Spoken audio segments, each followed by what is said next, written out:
Hi everyone and welcome to another trading card talk. It's a Monday, so that means that I'm here and Tom's here. Hello! And what we're going to be doing today is we're going to be talking about supply and demand of Pokemon cards and reprints and how that affects things. And then also... And if it affects things. And if it affects things, because maybe no one actually cares how much supply is out there or not. But anyway, we'll get into that. What's the button I'm pressing? We're pressing... We're pressing this button.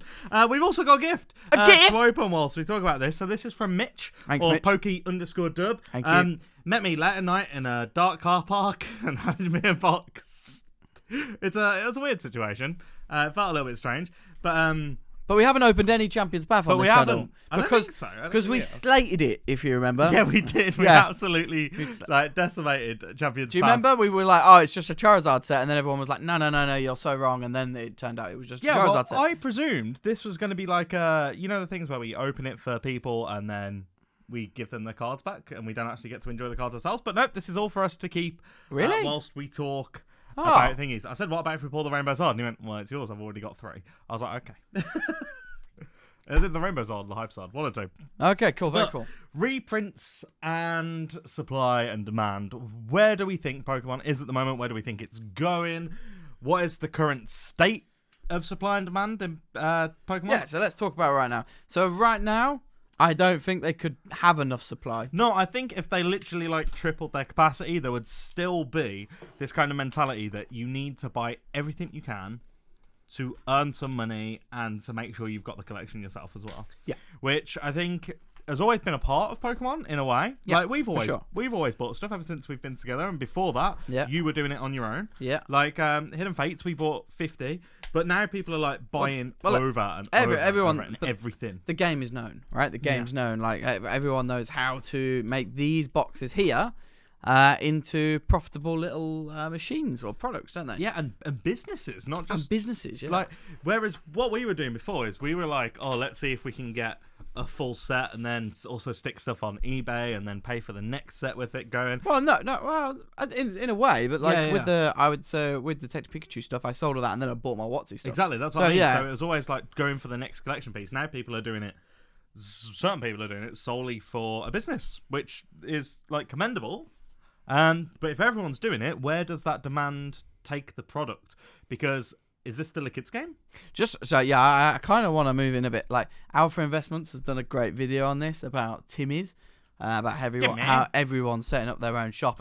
And what you have to remember is by everyone setting up their own shop is it creates a massive influx of demand. Yeah. Not necessarily from people buying the product, the end user, or the customer, but also just from people distributing it. Let's have a look. Of course. So this is actually really nice.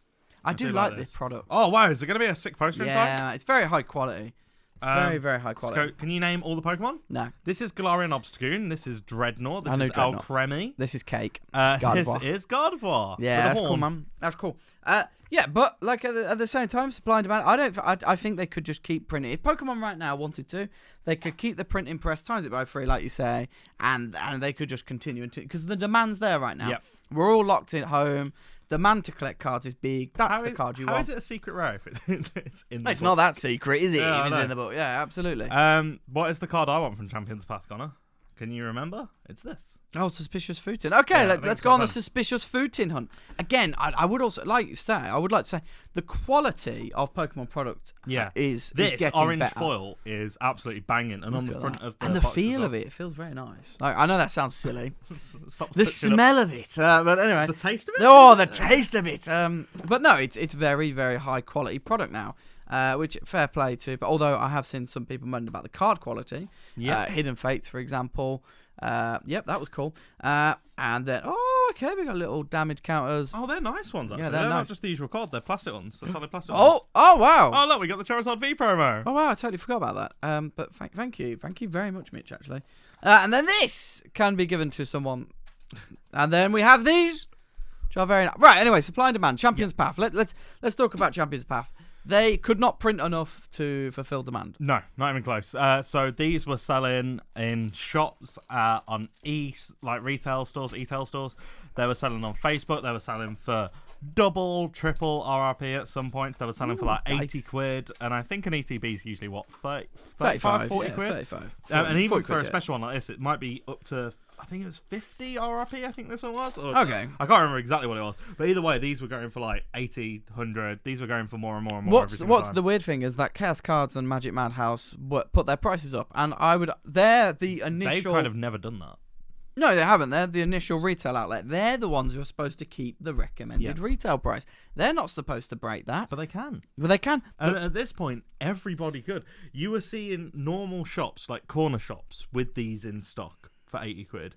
You were going to Game and seeing them marked at like retail price, people buying them, taking them a few doors down and selling them in their own shops. Do you not think that's why Chaos Cards and Magic Madhouse were fed up? Because they were like, why are we selling them? Because we know how much profit they make on these. Yep. It's not loads. It's maybe £5 a product if you go recommended retail price. It's not loads, especially after the handling, the shipping, and all that good stuff.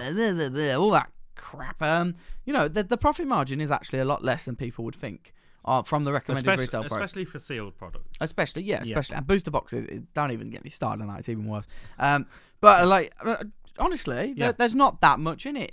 So maybe they were just like, well, we're fed up of other people making 30 quid per product. Yep. 100%. So therefore, we're just going to make the markup before anyone else can. Yeah. I mean, realistically, what are you kind of expected to do? There is 8 packs, I believe. Or is there 10 packs? No, it's 10 packs. So what are you expected to do in this kind of scenario? If everybody else is making 30, 40...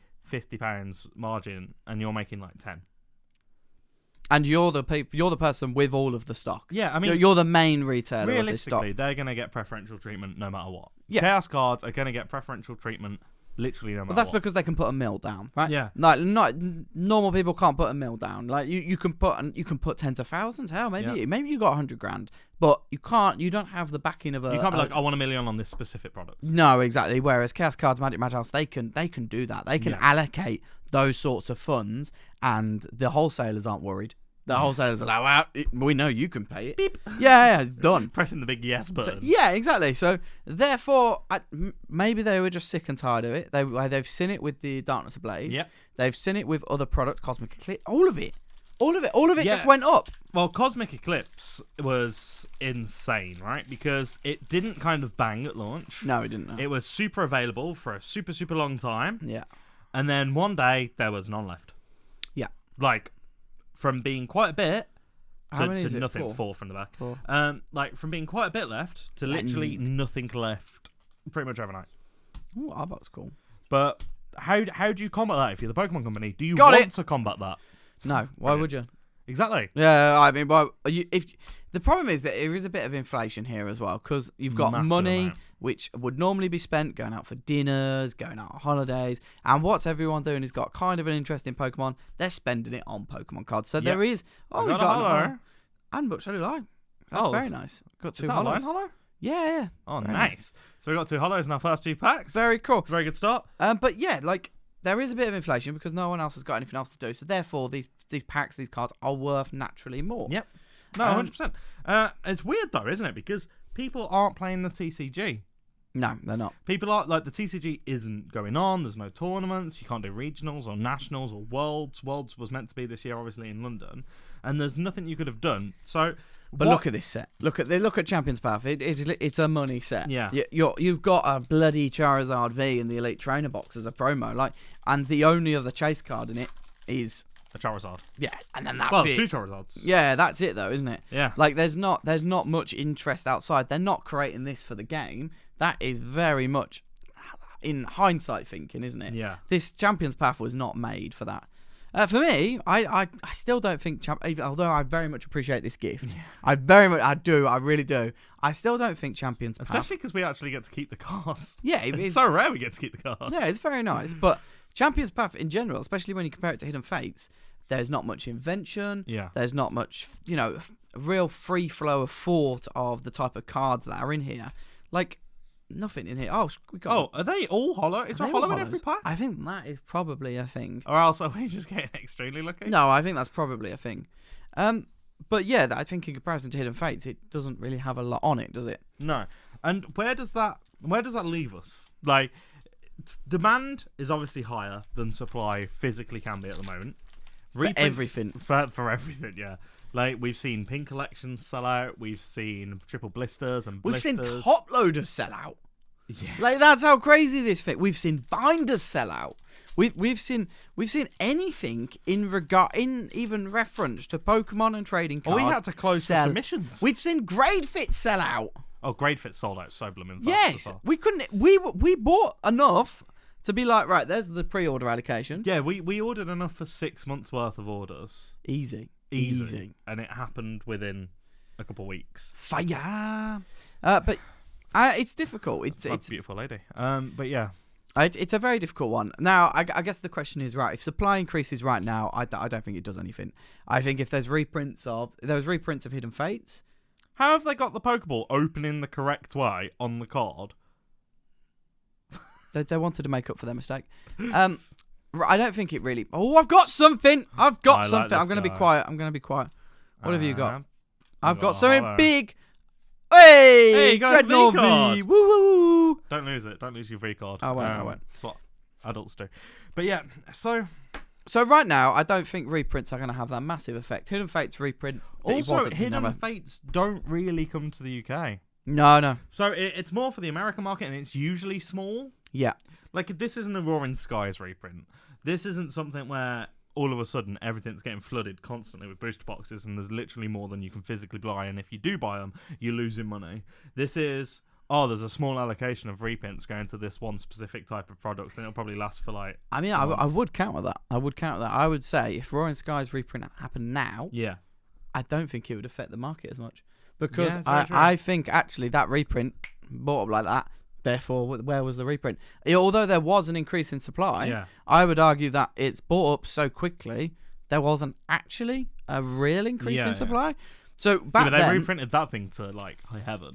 Well, not really. They reprinted it to demand. It was so easy to buy a booster box, though, if you wanted one, like even like a year ago. Yeah, absolutely. Whereas now, like, the market has... changed like significantly, hasn't it? Yeah, so what happened is obviously the Shaman was a very playable card, and no one could get it because hoarders were keeping the boxes. They were £80 RRP back then, but you could sell them for £350, yeah? But what happened was when Pokemon announced that reprint, there was shock. It'd never been done before. It was never expected, and therefore all of those, calm, collected investors who were very sure of their returns lost it all in a stroke. Oh, and I've got a... Hey! Oh, you got 2 Vs! Bow, bow, bow. You've probably pulled both the V cards that we're going to pull already. I have. I do apologise.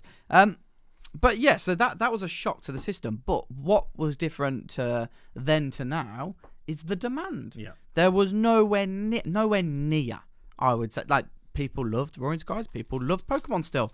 But nowhere near the amount of people who are in Pokemon now. No, yeah, for sure. I mean, people are taking Pokemon to levels that it's never had. Even like Pokemon Go didn't demand the same kind of attention that this is gaining. No, it's not got, like, Pokemon Go didn't have $300,000 sales. No, absolutely. But what I would argue is Pokemon have always been quite good at doing the supply and demand. But what they can't keep up with right now is the supply. So they're normally quite good at going, right, we need more of this product. I really like this card. Yeah, it is a nice card. I got your specific food tin. It's not the hyper. And oh my days! Woo! Okay, I don't have a sleeve for you right now. I don't, but that's fine. Let's just put him there. It's fine. I do have a sleeve for you, but yeah, where do we think the supply and demand is going to go? Because really, we always try and make a projection. We always try and make some kind of ideology on what we think is happening with Pokemon. How many people are collecting? How many people are collecting these cards in binders? How many people are collecting these cards with the intention for the value to go up? How many people are collecting these cards in the hope of PSA 10s? How many people are collecting these cards in PSA 10s as a collection? Yeah, those are the contributing factors. Yeah, I think there are people collecting in binders, but I think that's the same people who have always collected in binders. I think all the new people are coming in, buying the products, and either reselling it immediately for product to an end user, or they're opening it and grading it themselves. Yeah, okay. And then just like being like flip. You think that's so? You would now say that is now there's an increased percentage of those people in the market, and therefore it has a bigger effect on prices, and that's why you have more extreme prices. Yeah, you can have extreme prices going high or low, right? So it can be extreme on the fact that you have loads more demand, but then on the other side of that, if you had loads more supply, it could be extreme on the prices on the other end. Yeah, if every base set first edition Charizard went up for sale now, you'd be able to get them cheaper than they're currently at. You'd be able to get them cheaper than their current high price. No, you'd be able to get them for free if every single one came on the market. If they all went on the market on an eBay bid now, none of them would hit the same price as the first one did, unless it was a single person buying it all up who was insanely rich. Yeah, but I want to use an example that it's quite an old school example. I hope no one minds this. Lapras first edition PSA 10. So about 3 years ago, one sold for a record price. You're not going to believe this, of $1,500. 1,500, crazy. Don't know how much that card's worth now, but a lot anyway. So that went up for that record price. It sold 4 hit eBay immediately. I don't know if you guys remember this, but 4 hit eBay immediately. Not non-sold, down to 1,200, down to 1,000, down to 500, and then I think the lowest one went for about $400 because more and more hit eBay because people were panicking. They were like, "My Lapras isn't worth as much as it was before." Then what did someone do? This isn't official. This is just speculation. Someone took every single one off the supply, every single one off eBay, and one didn't sell for ages, and then they probably sold, well, they defo did sell for higher than that amount. Yeah. So speculation and panic can be real things in this market, especially when supply and demand can be manipulated. Yeah, well, I mean, we all know the story of the Gold Star doggies as well, don't we? Yeah, absolutely. That is a story where those Gold Stars are pretty much worthless. But they were back then. Yeah. You could pick them up for a set for €120. Because that we've seen binders and binders full of these cards.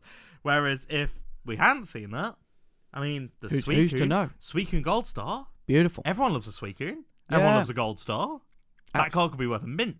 Yeah. You sell one of those every 6 months rather than like it was literally the knowledge of the supply being there that affected the price. If that person, whoever had that folder, went, "Oh, I'm just not going to show this," or I'm not to anyone, like, I'm going to keep this absolutely secret, like I have done with all my Charizard first edition base sets upstairs. And I've got my booster boxes. And you've got your base set, and if you do that, if you just kept it secret from the world, you're not going to change the price. But if I put a photo up on Instagram tomorrow, like I'm a small Instagram account. Yeah. If I put a photo up tomorrow of follow base set Tom of cases and cases and cases of base set first edition boxes, that next one's not selling for $300,000. No, absolutely.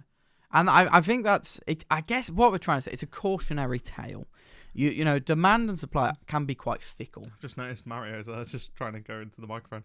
But the supply and demand can be quite fickle, right? If Pokemon decide, right, sod it, we're going to print press ×4, and everything, all the demand relaxes a little bit going into next year, then we could see Pokemon product getting dumped. And the other thing for me with supply and demand in Pokemon is Pokemon are obviously getting a shocking amount of money right now. Yes, absolutely. And a lot of it's due to TCG.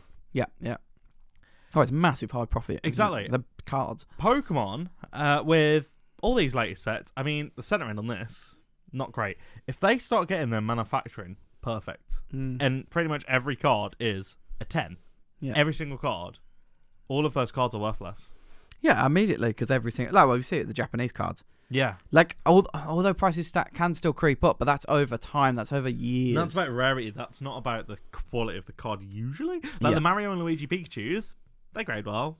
They're expensive now because you can't get them anymore. Absolutely. There's a big difference. Absolutely. Well, the supply's been hoovered up. Like, the demand was there for all of the cards, and therefore it was fulfilled, and that's it. And that's the reason why you have to pay more money for them.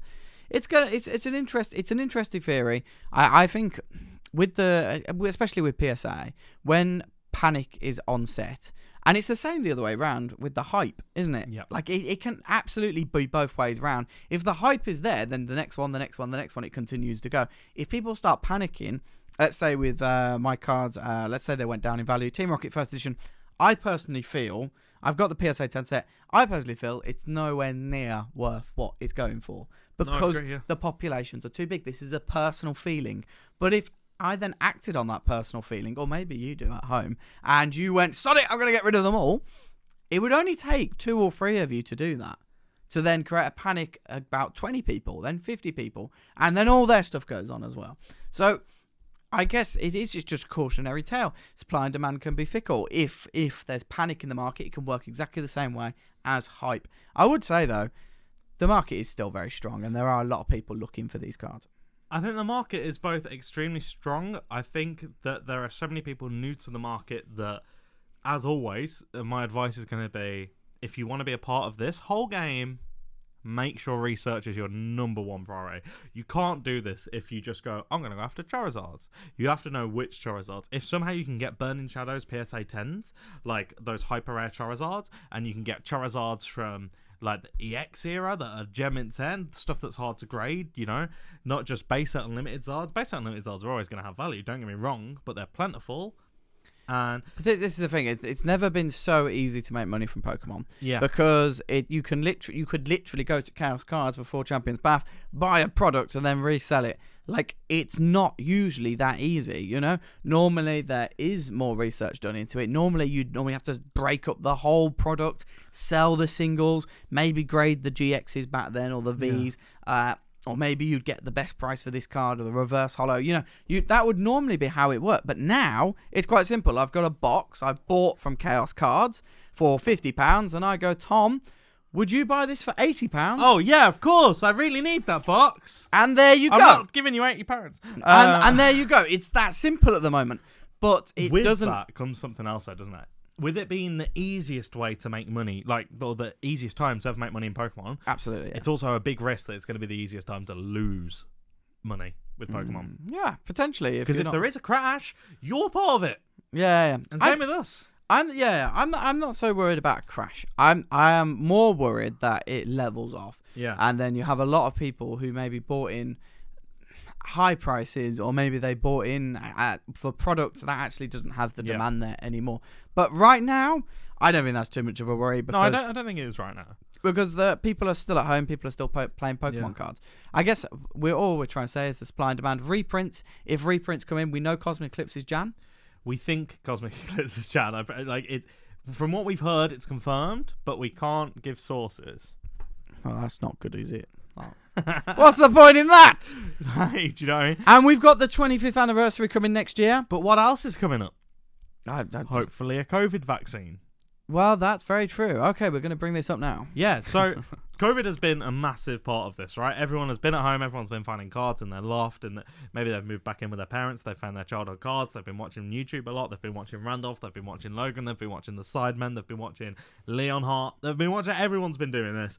We've got the Facebook guys like Ben Phillips, who instead of doing pranks on people is now like doing, oh, look at my Pokemon cards. Here's a box break. Stuff like that. Just constantly moving Pokemon. It's constantly in your face. It's constantly in the news. Everything. Everyone's loving it. All of a sudden, a lot of people are going to start going back outside and remembering what alcohol is and what the park is and what meals are and stuff like that. Oh, I massively miss going out for meals. Absolutely. Personally, on a personal level. It doesn't look like you're missing it. I'm not missing the meals. I'm missing going out to the restaurants. That's what I'm missing. But yeah, like I think everyone just needs to be careful. Yeah. Like, be smart with your money. Don't invest everything if you can't afford to invest everything. Same as casino. Do you know what I mean? If you're going to go and bet, make sure you're betting with the money you can afford. And do you know what? You might make some. You might lose some.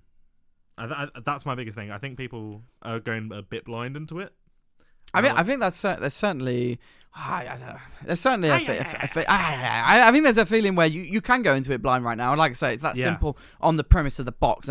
And because it is that simple, that's where the worry comes in. Because obviously that's not the state of play all the time. Sure. You know, Chaos Cards didn't come from nowhere. It takes a lot of... Graded Gem didn't come from nowhere. You know, it takes a lot of... Come from two nerds. Yes, but it takes a lot more work than, buying and selling the box. If that was the case, then I would have dropped all this and I would have just bought crap loads of Pokemon. So much shining Charizard! If I knew it was that simple, guys, you know where I'd be. I'd just be buying all this stock up and selling it quickly on.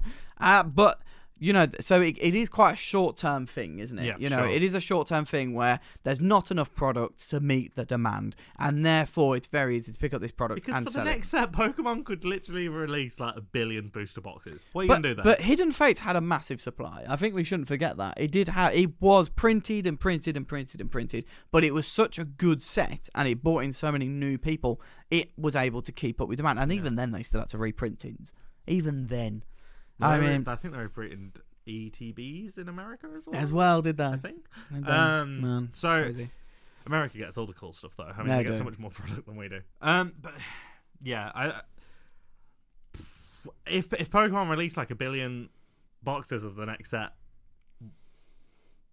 I don't know. I think Pokemon play it quite good. In that regards, I think Pokemon will release more. Yeah. I think the worry is they miscalculate, but they never have done to this point. I think the only time they have miscalculated was Roaring Skies, but they fixed it.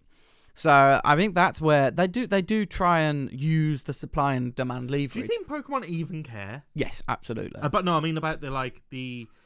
So either way, they were getting sales that they weren't getting before. Do you think that means more to them? Oh no, they do. Oh yeah. No, they do. They do. But the whole reason why Pokemon fell off is because the aftermarket did. Yeah. If there's no hustling and bustling and trading, that's the whole point of Pokemon. Then yes, it's absolutely. But worthless. that's what I mean. Do you think they care about like just increasing demand, increasing supply, and just being like, people want it, go.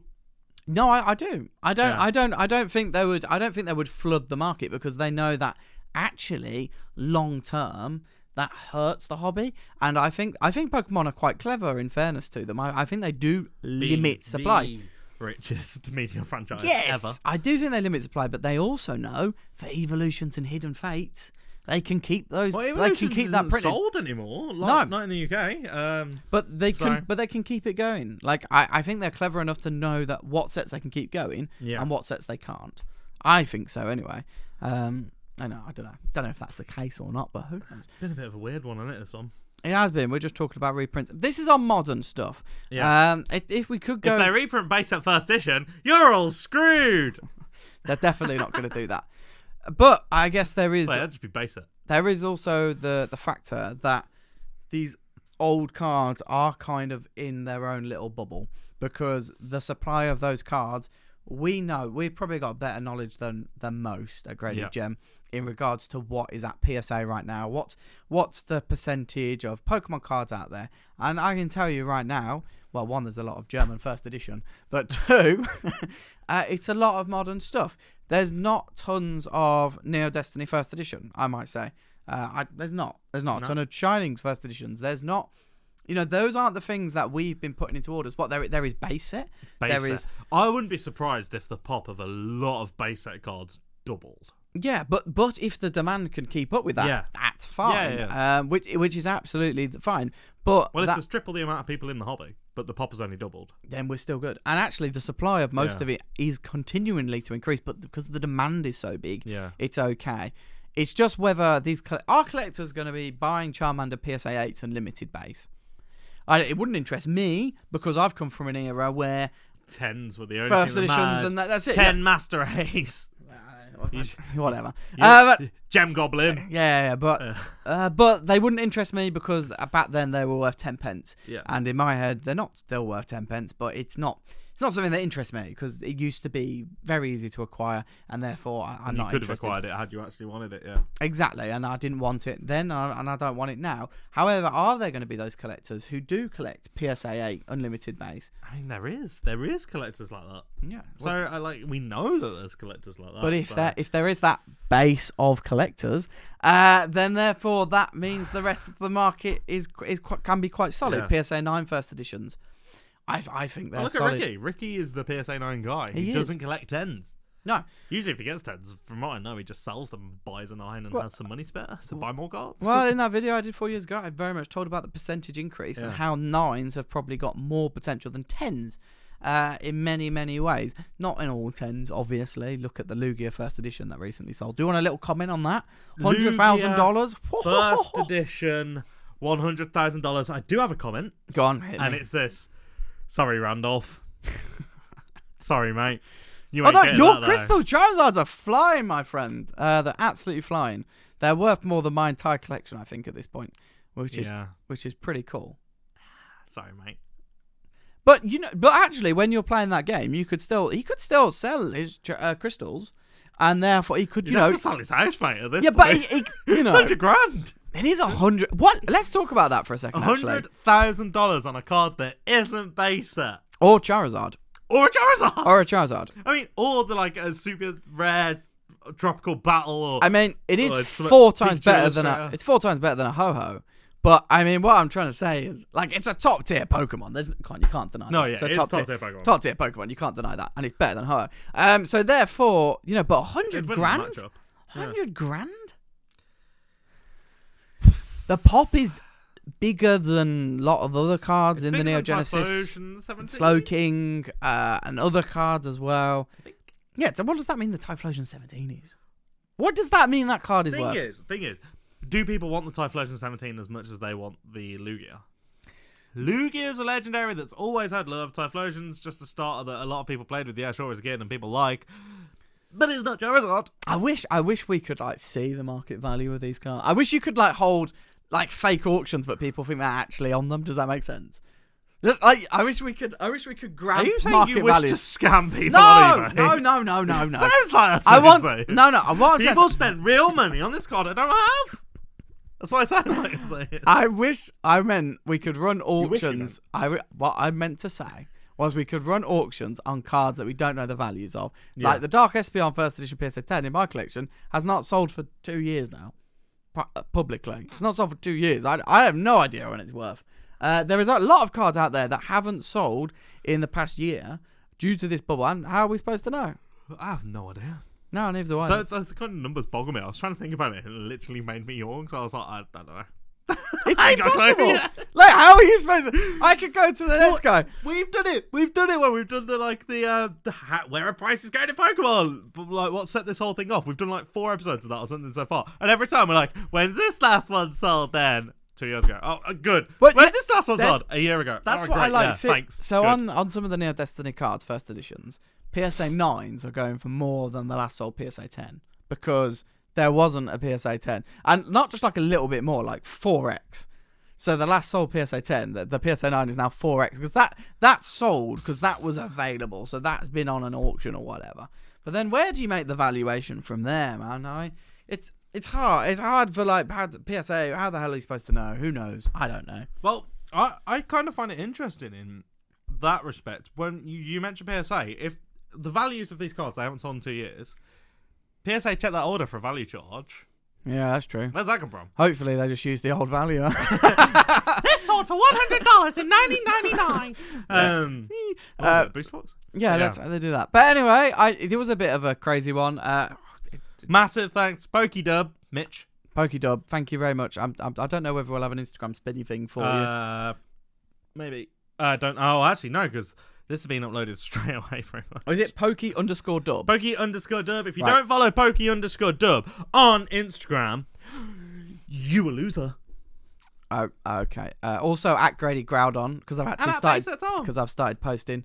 I helped you with some photos, and now your photo game is good. Yeah, no, I'm actually getting 200 likes a photo, man. That's pretty sick. I think the most I got was on giving my brother a PlayStation post. I think that's the most I've ever got on Instagram. Oh, you're a kind and lovely person. I know, yeah. I'm not. Follow me, and I might give one of you a PlayStation. I might not, but I might say that. Don't say that. They'll take you so literal. They'll see it as a giveaway. Don't do that. It's not a giveaway. At Base Tom, go and follow that as well. It is just... It's shit posting. It's shit posting, but, every 5 posts, there's something... There's a gem! That's worth... There's a gem in the rough. That's worth a diamond. Liking. Yeah. Hit that like button. Subscribe. Get us to 10k before Christmas. If you don't get us to 10k before Christmas, I'm going to cry on Christmas Day with this man. And you're really poking. Sorry, mate. But we'll be very sad.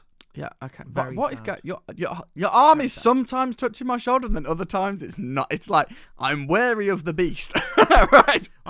This is how we hug at conventions. Right, guys. Right, we're calling it here because that's it. We had a long day at work. See you soon. See you in a bit. Bye.